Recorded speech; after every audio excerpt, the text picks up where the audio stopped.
e foram vistas por ele línguas repartidas como de quê? Calma aí, como de fogo, não era fogo, é como se fosse um fogo. Então, não é uma língua normal, não é uma língua do meu idioma, é coisa sobrenatural, as quais pousaram sobre cada um deles. Diga comigo, pousaram. Isso aqui, pousaram, eu nem vou entrar em detalhe, agora eu lembrei de Gênesis 1:1, do princípio, Deus criou os céus e a terra, e o Espírito de Deus pairava sobre a face das águas. Como que o Espírito Santo fazia? O Espírito de Deus, ele ficava sobrevoando, né, a terra, esperando o momento para ele pousar. Acho que faz algum sentido, ligação com isso. E todos foram cheios e começaram a falar em outras, conforme o Espírito Santo lhe concedia que falasse. Aí eles começaram a falar em outras línguas. Aí eu acredito que podia ser, de repente, em cada seu idioma, conforme o Espírito lhe concedia. E em Jerusalém estavam habitando ali judeus, religiosos de todas as nações que estão debaixo do céu. Aí o verso 14 é o discurso de Pedro, que ele fala: Pedro, porém, pondo-se em pé, e os 11 levantou a voz e disse: varões judeus e todos que habitais em Jerusalém, seja isso notório, escutai as minhas. Olha o que ele diz no 15: esses homens não estão embriagados, como vocês pensam, sendo a esta 3ª hora do dia, mas isso é o que foi dito pelo profeta Joel, que nos últimos dias ele derramaria do teu espírito sobre toda a carne. Toma os vossos assentos, irmãos, por alguns minutos. Atos dos Apóstolos registra aqui o momento chamado Pentecostes. Inclusive, muitos linguajar das Assembleias de Deus, movimentos nossos normais, nós falamos assim, aconteceu hoje no culto o Pentecostes, aconteceu hoje aqui, foi um Pentecoste o culto. Por que a gente fala esse nome Pentecoste? Para lembrar o momento em que o Espírito Santo desceu, naquele momento chamado dia de Pentecoste. A palavra Pentecoste, ela vem da palavra 50. Diga comigo, 50. Isso. Esse 50 é 50 dias após a Páscoa. Então, em Jerusalém, havia algumas festas. 3 delas muito principal. Primeiro, diga comigo, da Páscoa, do Pentecostes e das Páscoa, Pentecoste e outra festa, dos tabernáculos. 3 principais festas dos judeus que ocorriam em Jerusalém. A da Páscoa, para lembrar a passagem que o povo teve no Egito, no capítulo 12, de Êxodo, capítulo 12, para lembrar o livramento que eles teve. E a Páscoa lembra quem? A pessoa de Cristo, o Cordeiro, que morre na cruz na sexta e ressuscita no domingo. Esse é o sentido da Páscoa. Cristo, Paulo diz em Coríntios, segundo Coríntios, capítulo 5, alguns versículos, que é Cristo, ele é a nossa Páscoa. Então havia 3 festas principais. Primeiro da Páscoa, segundo do Pentecostes. A festa do Pentecoste era a festa considerada dos judeus uma festa de muita importância, que era a festa das primícias, que era a festa da colheita, da abundância que eles iriam colher. Então, no Pentecostes, é exatamente isso, a festa diga comigo, das primícias, da colheita, da abundância, das primícias. Então, eles ali iam comemorar isso, no dia de Pentecostes. E temos outras festas, as principais também, outra, a do tabernáculo, que eu não vou entrar em detalhe.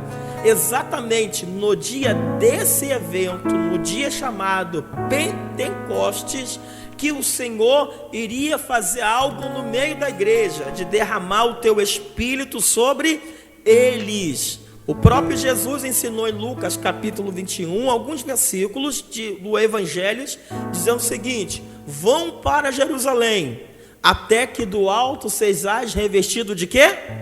De poder. O que eles fazem, os discípulos? Eles vão para Jerusalém, porque eles já estavam acreditando que do alto eles seriam o quê? Revestido de poder. Os discípulos obedecem a ordem e vão para Jerusalém, até que do alto eles pudessem ser revestidos de poder. Os discípulos estão em Jerusalém, esperando a descida da promessa. Eles vão para Jerusalém. E os discípulos também estavam na promessa de Joel capítulo 2, que nos últimos dias ele derramaria do teu espírito sobre toda a carne. Eles saberiam que havia um mover do espírito derramar sobre Jerusalém, mas eles não sabiam o dia e nem a hora. Eles estão em Jerusalém orando, eles estão lá em Jerusalém cumprindo, obedecendo o que Jesus disse: vão para Jerusalém até que do alto sejais revestidos de poder. Os discípulos vão para Jerusalém, mas no capítulo 1 de Atos dos Apóstolos, nos versículos 11, alguns versículos abaixo, o próprio Senhor, ele vai à ascensão aos céus, e os discípulos olham para Jesus, e Jesus disse que ele iria para o céu, mas ele enviaria a promessa do Espírito. E essa promessa, entre a sua subida aos céus até a descida do Espírito, demoraria cerca de 40 dias. Quantos dias? 40 dias. O Senhor, ele sobe aos céus, e os discípulos estão orando em Jerusalém, crendo que aquele que foi iria voltar para derramar a promessa que era do Espírito de Deus sobre os discípulos que estão em Jerusalém. Os discípulos estão em Jerusalém, eles estão naquela grande sala orando: Senhor, mande a sua promessa sobre nós, derrama o teu Espírito. O Senhor disse que derramaria do teu Espírito. O Senhor disse para nós ir para Jerusalém, para que possamos ser cheios do Espírito. Escute uma coisa, irmãos. A primeira promessa do derramar do Espírito em Jerusalém, em Atos capítulo 2, foi para cumprir o que está escrito em Atos dos Apóstolos, capítulo 1, versículo 8. Diga-se comigo: sereis, diga, minha testemunha. Diga: Jerusalém, Judeia, Samaria, aos confins da terra. Para que Deus derramaria do Espírito? Para ser testemunha dele aqui na terra. Deus não te dá o Espírito para te promover. Deus, ele não quer nos dar o Espírito Santo para fazer um network. Deus não quer nos dar o Espírito para possarmos sermos como as estrelas nessa terra. Deus nos dá o Espírito dele para sermos testemunhas, conforme Atos 1, versículo 8. Sereis a minha testemunha, primeiro, em casa. Sereis a minha testemunha no meio das vizinhanças. Sereis a minha testemunha em alguns estados. E sereis a minha testemunhas até os confins da terra. Esse é o propósito de Deus nos dar o Espírito Santo como revestimento para ser testemunha deles. E a Bíblia diz que eles estão reunidos no mesmo lugar. Diga comigo: reunidos. Esse reunidos representa que eles estão em um só propósito, em um só lugar. Representa que eles estão unidos, que eles estão alinhados na mesma visão, junto com os discípulos, e eles estão orando: Senhor, nós estamos aqui porque bem sabemos que existe uma promessa do teu Espírito. Escute uma coisa: enquanto não há um propósito, enquanto não há um alinhamento, uma unificação, de um alinhamento com a igreja, não pode haver um mover do Espírito de Deus sobre nós. Eu creio que um dos maiores desafios das grandes igrejas, das maiores lideranças, é exatamente essa: unir a igreja em um só propósito. Sem propósito, a gente não avança. Sem propósito, a gente não cresce. Sem propósito, não há milagre. Sem propósito, não há crescimento. Sem propósito, não há realmente uma evolução. Sem propósito, não há união. Sem propósito, não há um alinhamento em relacionado e buscar a uma coisa que é chamado a presença de Deus sobre nós. Eles estavam reunidos e de repente veio do céu, de repente, esse aqui eu não vou entrar em detalhe, de repente aconteceu um vento forte e assopra Jerusalém e desce sobre 120 homens que foram cheios do Espírito. 120 homens cheios do Espírito. Uma coisa que eu quero aqui abordar com muito cuidado, que segundo Corinto, Paulo diz que havia em Jerusalém 500 buscando, mas somente 120 receberam a presença da promessa do Espírito sobre a vida deles. O que eu aprendo é que o Espírito de Deus é para todos, mas nem todos estão preparados para receber o Espírito Santo como uma promessa na sua vida. Aonde eu quero chegar é que quando há um mover, todas as nações que estão reunidas, havia 3 milhões, eles param naquele momento. E quando eles olham para dentro de Jerusalém, eles começam a ver às 3 horas da tarde aqueles homens que pareciam bêbados. Escute uma coisa, que pareciam que estavam embriagados. Pedro com seus 11 discípulos, que estava com medo, com a timidez, que estava fraco por causa da perseguição, ele se levanta em Jerusalém e começa a dizer: homens, esses homens, escute homens, esses aqui não estão embriagados, mas estão cheios da promessa que o Senhor fez a eles. Eles não estão cheios de vinhos, mas cheios do Espírito Santo. Aonde eu quero chegar com isso? Escute uma coisa só, irmãos.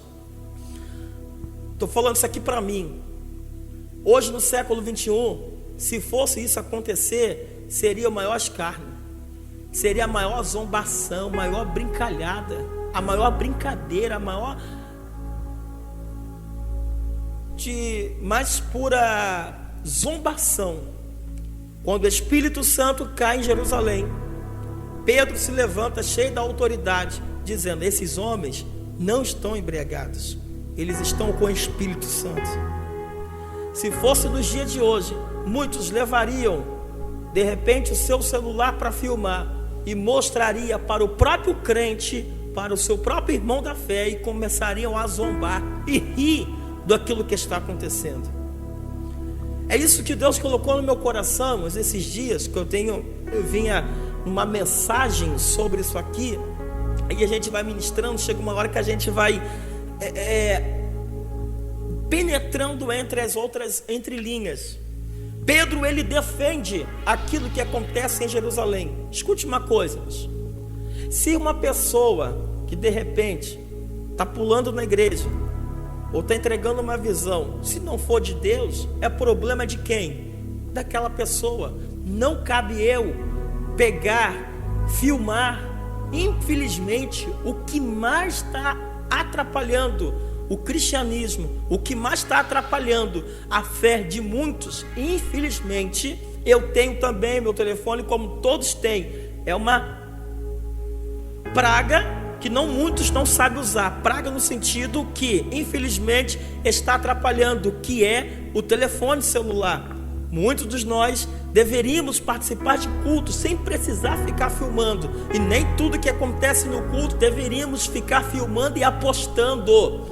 O que está acontecendo? Um escárnio. O que está acontecendo? Uma blasfêmia da parte de nós, que, em vez de defendermos o Espírito, ficamos ainda rindo e brincando com aquilo ali. Eu estava ali prestando atenção que quando o Espírito de Deus cai em Jerusalém, Pedro se levanta e diz: homens, eles não estão embriagados, eles estão cheios do Espírito. Isso não é coisa de homem, isso é coisa de Deus para a vida deles. Hoje a primeira coisa, quando a gente vê essas plataformas Kawaii, TikTok, YouTube, Instagram, quando a gente vê uma brincadeira com o espírito, a gente já quer ficar imitando e falando a mesma coisa. A gente mesmo não leva a sério o que a gente crê, irmãos. Nas outras religiões as pessoas levam a sério. Nas outras religiões as pessoas levam a sério, a tão sério que pode levar até a punição de uma coisa severa sobre eles. E nós, como cristãos, fazemos o quê? Somamos junto com aquele para fazer, não sei se é o nome, chocarriço, né? Que fala isso. E ficamos alimentando aquilo ali, irmãos. A pergunta: será que o Espírito Santo se agrada disso? Se agrada da minha pessoa disso? O que faria se acontecesse o mover do Espírito aqui, irmãos? Eles pareciam que estavam caídos, meio bêbados. É porque foi o mover do Espírito. Aí nós já quer pegarmos o nosso telefone e compartilhar com o outro. Olha a língua estranha deles. Aí começa a imitar a língua estranha do outro.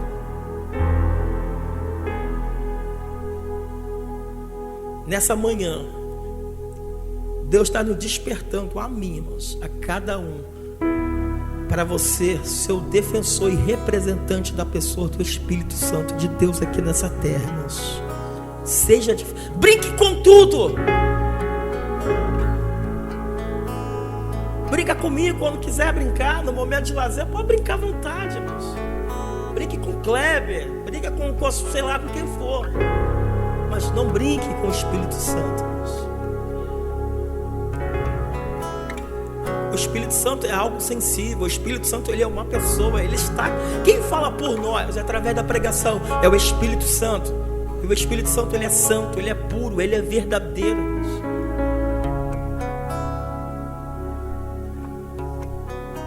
Não brinque em falar. Estou falando isso aqui para todos. Isso aqui também para mim, irmãos. Que a gente de vez em quando cai nesses contos do vigário. Não brinque em ficar imitando língua estranha de ninguém. Ah, mas o irmão lá ficou machando. Problema dele, irmãos. Faça a sua parte. Deixe o Espírito de Deus continuar agindo na igreja conforme ele tem que agir. Porque um dia Deus pode estar usando aquela pessoa de uma maneira extraordinária. E se ficar brincando, como diz o outro, zoando. E é nessa hora que a gente pode ter uma cobrança muito séria. Aí Pedro disse: esses homens, calma aí, eles não estão embriagados, eles estão cheios do Espírito.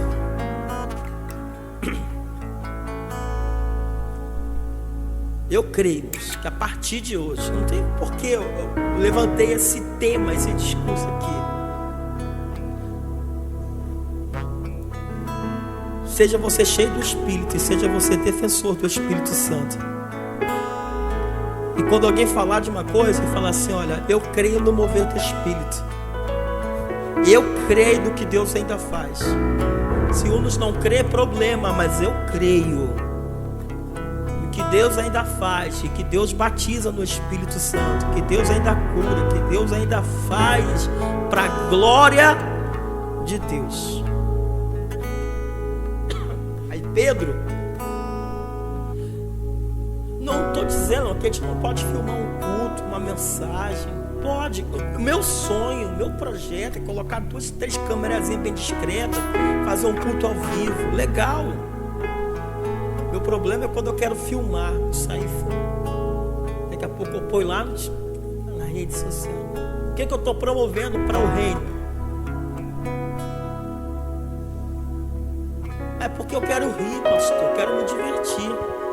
Se divertir não é lugar da igreja. Se divertir é em outro lugar. É no circo, é no parque. É momento de lazer. Aqui não é momento de se divertir. Aí Pedro começa a pregar: varões, esses homens não estão cheios do Espírito. Ele começa a pregar sobre Cristo.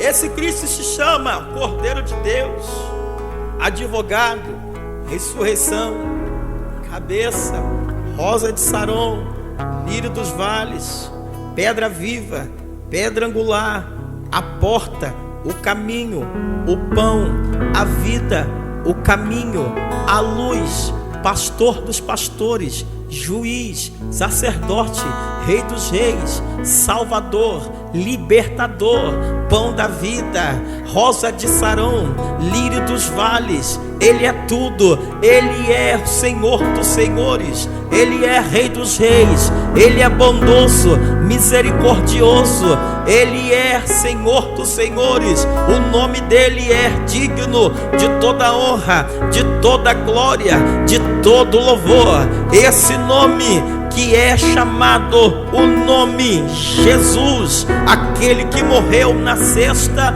ressuscitou no domingo. Esse homem que vocês dizem que era simplesmente homem, hoje ressuscitado como Deus, cumprindo a promessa do Espírito. A Bíblia diz que na primeira pancada, vamos dizer assim, na mensagem de Pedro, quase 3.000 almas se converte para a glória de Deus, porque a mensagem de Pedro era centro, chamado Jesus de Nazaré. A tua mensagem na tua vida tem que ser o centro, chamado Jesus.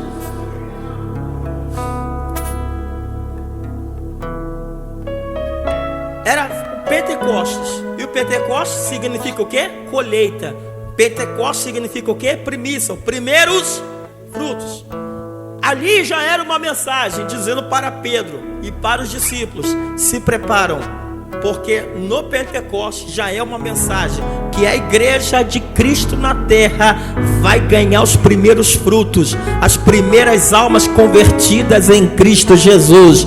Vai haver colheita e abundância, porque um se levantou para defender o nome daquele que tem todo o poder, aquele que levantou para falar do nome que está acima de todo nome, Jesus Cristo. Eu creio que vai haver uma abundância de Deus, os primeiros frutos de coisas novas, grandes, que Ele está para fazer nesse lugar, através de mim e da sua vida. Segundo a mensagem de Pedro, quase 5.000 almas.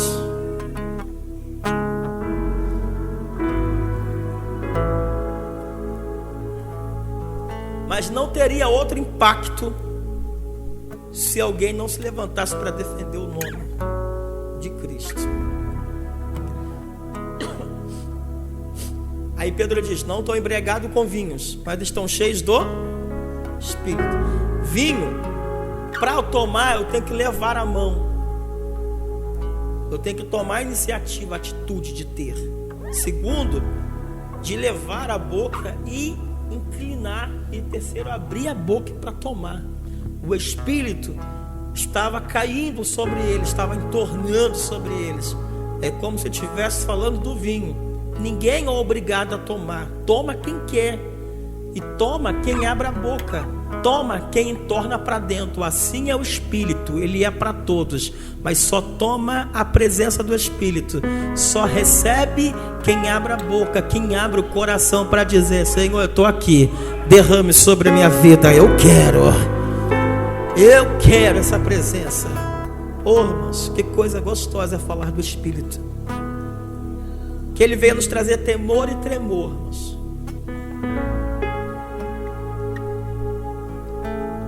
Que ele veio nos trazer temor e tremor. Lá no meu trabalho, estou já resumindo aqui, eu quero falar sobre esse Espírito aqui mais um tempo. Agora esses dias, tem umas 3 semanas, eu estive no Complexo Penitenciário Máxima 2. Não sei qual é o nome técnico, porque ainda sou muito indouto nessas situações. Existe nome para tudo. Onde tem uma ala só para homens, os homossexuais lá, homossexuais, sei lá, aqueles, mais de quase 200 pessoas. Eu atravessando a cela, fui para um lugar, fui para outro, fui para um, fui para lugar, porque fui com mais uma pessoa e fui ali como representante da Casa Civil, né? Como representante do governo. Na hora ali, olha o que eu pensei, irmãos. Olha que responsabilidade. Eu estou aqui como uma luz para ser a referência, para ser diferente dos que estão aqui dentro. Eu não sei se a diretora é de algum partido desses aí que defende algumas ideologias. Aí no final, o menino está comigo, o Rogerinho, que também é espírita, ele tem a sua filosofia, seus negócios para lá. Eu até brinquei assim, entre aspas, com ele: ó, Rogerinho, vou te dar uma Bíblia de presente. Rapaz, eu já tenho meus orixás, a Bíblia eu nunca tive, não. Que eu tô falando, eu entro em você, vou te dar uma Bíblia, mano. Ele falou assim para a diretora: não, esse rapaz aqui, não, ele está comigo, está junto aqui, ele dirige o carro. Aí ele pegou e falou assim: mas ele é o pastor. Aí a mulher regalou um olhão. Eu falei: quem? Eu falei assim, como fosse fazer uma pergunta para ela. Aí ela foi explicando que muitos hoje procuraram centros espíritas porque foram expulsos das igrejas, no caso eles falam católica, né? Nem cristã, nem nossa. Aí sabe uma coisa que vem no meu coração? Eu estou ali para quê, irmãos? Para ser uma luz. Eu tenho uma responsabilidade, eu tenho um Espírito Santo. Igual eu falei para eles lá, independente de questão de política, Jesus está acima de tudo em mim. Eu tenho que ter esse temor, e fazer com tudo com muita responsabilidade. Aí tive um momento de conversa, eu falei assim: diretora Inês, o mesmo juízo que virá para os que estão em trevas, que estão lá fora do mundo, falei assim, lá fora no mundo, que não são cristãos, o mesmo juízo vai vir para nós. Romanos 3, 29 e 19, porque todos pecaram, estão destituídos da glória de Deus. Na verdade, muitos estavam na igreja com cara de anjo, mas sempre teve um coração assassino. Muitos estavam na igreja, mas já tinham um coração inclinado para o homossexualismo. Eu estou falando dessa forma aqui. Depois eu aprendo a forma técnica que tem que falar aqui dentro. Tem gente que tem jeito de bonzinho, mas sempre teve um coração ruim. Deus conhece quem está na luz e quem não está. Fica tranquila, que o julgamento começa por nós. Se o pau começa a quebrar, começa por nós. Depois ele cuida do que estão lá fora. Acabou. Não é que eu sou um cristão que eu não posso perder a salvação. Posso sim. Eu estou aqui lutando, eu estou aqui perseverando. Eu coloquei assim na minha mente: meu Deus, né? Como que é uma responsabilidade, irmãos. E ai daquele que vem buscando. Eu estava assim pensando esses dias. Deus vai promover a oportunidade de colocar você de frente para as pessoas ímpias, não para ficar brincando. Vai ter hora que você vai ter que falar sério e falar: o Espírito de Deus está aqui, irmãos. Ele está operando, Ele está comigo, eu creio. No hotel Praia Sol e Manguinhos, eu nem ia, mas aí peguei o carro cedo e fui para lá. Aí na mesa, na hora do almoço, tá um rapaz lá, travesti, irmão, com seio, peito, calça apertada. Ele, tudo brincando comigo e tal. Aí o Rogerinho: esse aqui anda comigo, é o pastor. É o pastor. Eu falei assim: sim, eu sou o pastor. Você mora em Taquari? Moro. Eu conheço algumas pessoas lá, assim. Aí eu até brinquei, né, questão política, dia 7 de outubro de 2024. Eu falei: mas olha, em questão disso, independente, sou um servo de Deus, eu estou aqui no meio desse contexto. Aí eu falei assim: me vê o seu contato. Ele pegou meu contato. Ontem eu mandei uma mensagem, eu falei: bom dia, como que vai? A pessoa falou assim: pastor, assim, tá aqui a mensagem. Eu levanto desanimado, triste, querendo morrer. Já tentei me suicidar 2 vezes. O meu pai, quando minha mãe e eu chegava da igreja, ele armado com 2 revólver, ameaçava minha mãe e batia na minha mãe e batia em mim. Criei uma lacuna, uma crosca grande, terrível. Eu era da igreja, estudei a Bíblia por muito tempo e hoje eu estou nessa situação. Eu falei, eu creio que aquele que começou a boa obra é fiel para terminar na tua vida. Eu creio nessa promessa que existe um milagre. Eu falei, a vida é um dom de Deus. A vida foi aquilo que Deus te deu como presente. Vai para frente, vai fazer a obra. Fala, Senhor, eis-me aqui. Deus, Ele te conhece. Ele vai te libertar dessa depressão. Por quê, irmãos? Essa pessoa se abriu e falou coisas assim, porque viu algo diferente. O mundo aí fora quer ver algo diferente em você, irmãos. Não quando você está no meio do público, porque o caráter ele se manifesta não quando estamos no meio aqui, é quando você está individual. Até na forma de agir, de falar uns com os outros. Essa semana aí eu falei com uma pessoa assim, olha, eu não amassei isso não. Sabe a pessoa que fui eu? Depois eu fiquei pensando, eu falei, poxa, tem uma outra forma que eu posso falar. Então, o que eu posso pedir? Me dá os frutos do Espírito, porque para ser cheio tem que ter esses princípios. Senhor, eu preciso fazer a diferença. Deus me chamou para fazer o quê? Se alguém de repente falou alguma coisa que você não gostou, tu vai ficar batendo na tecla, irmãos? Não. Ore para essa pessoa, ainda mais a pessoa estiver acima da sua idade, 60, 70 anos. Além de como eu tenho que respeitar a pessoa que já é idosa, eu tenho que me colocar, eu sou jovem, então eu tenho que fazer amém. Então, tenho certeza que não fui eu que estou falando isso de forma universal. O Espírito de Deus está aqui, Jesus está voltando, eu tenho certeza. Ele quer nos levar para as mansões celestiais, lavados e remidos pelo sangue dele. Deus colocou para ser luz. Então seja luz. Amém? Glória a Deus. Essa é a palavra, irmãos. Essa é a palavra dessa manhã. Não somos os melhores, mas estamos buscando sermos melhor, né? Somos falhos, erramos, mas o Espírito, como a luz, está acendendo. Opa, aqui. E graças a Deus por isso, ainda que temos Espírito. Eu quero parar. Que horas aí, Luciano?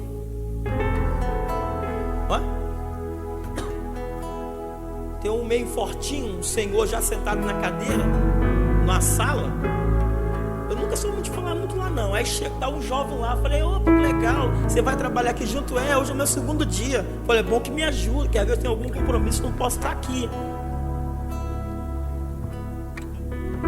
Aí eu falei pro jovem, parece que você é um pouco da fé, que você inclina mais para a palavra. Aí eu falei assim, fala baixinho no seu ouvido. Tá vendo esse senhor ali? Não vai aguentar um round.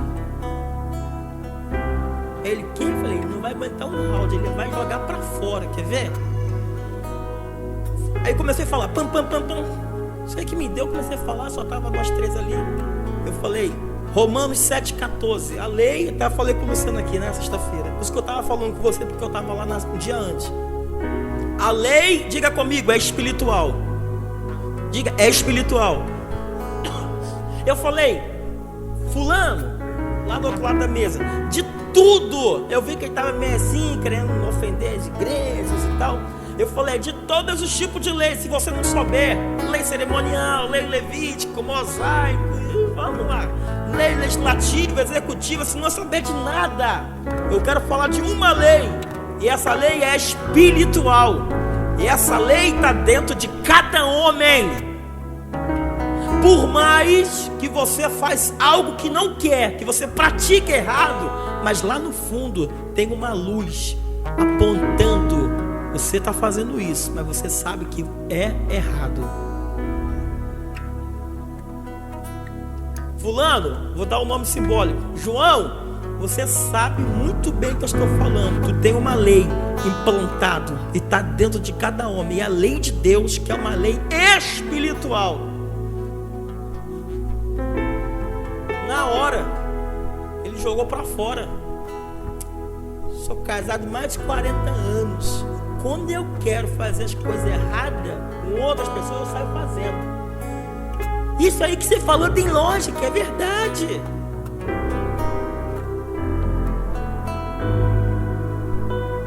Se não fosse a lei, não saberíamos que era um pecador. Mas se tem a lei, sabemos que somos pecador, infrator. E como infrator, a gente tem que fazer o quê? Correr para a graça abundante do seu amor que é de Cristo sobre nós, irmãos. E esse amor e essa graça está aqui nessa manhã para nos perdoarmos, nos lavar, nos regenerar e dizer assim: eu te perdoo, meu filho, te dou outra oportunidade.